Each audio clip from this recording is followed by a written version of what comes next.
እናንተ እኔ እኮ የምትወዱኝ መስሎኝ ነበር አትነግሩኝም እንደ ሩቲና ኤርሜላ መጨረሻ ላይ እንደመጡ እና ለምን ጠራቸው? ለምንድን ነው ሩቲና ኤርሜላን የፈለጋቸው? ይሄን ብቻ ነገሩኝ የኔ ወዶች ማለት ነው። እንደ የራሴን ህይወቱን መኖር ጀምሬያለሁ። ከህይወቴ ውጡልኝ፣ አልፈልጋችሁም። እናንተ እኔን እየጨቀጨቃችሁኝ ነው፣ ህይወቴን ሲኦል እያደረጋችሁብኝ ነው። እናንተ ናችሁ ህይወቴን እያበላሽችሁት ያላችሁት ብሎ ፍቅርን ካመጣት ለምንድን ነው ሩቲና ኤርሜላ መጨረሻ ላይ ጠራ? እሺ ሩቲና ኤርሜላስ እንዴት አንድ ላይ መጣችሁ የኔ ወዶች? ሩቲ የኔ እናት ምን ትሰሪያለሽ ከሷ ጋር? ለምን መጣሽ? እኔ እኮ አሁን ነው የማየው። እንዴ ሩቲ የት ነው የመጣችው? ሩቲ የት ነው የመጣችው ላለው የሩቲ ፎቶ አላየውም፣ የምር ማለት ነው። እስከ መጨረሻ ድረስ ቪዲዮ አድርጌ አላየሁትም ማለት ነው። እና አሁን ሩቲ የት ነው የመጣችው ብዬ እፈልጋለሁ። ሩቲ ቤት እገባለሁ፣ ኤርሜላ ቤት እገባለሁ፣ ቡዜ ቤት እገባለሁ። ያልገባሁበት ቦታ የለም።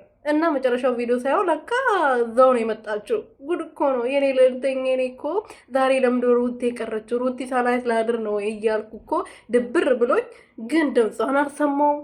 ምንም አላወራችም። መጣች፣ ቪዲዮ አለቅ እና ለምን እኔ አላየሁም እና ለምን አልነገራችሁም ነው የወርቆች ማለት ነው። ብትነግሩኝ ደስ ይለኝ ነበር የኔ እንቆች።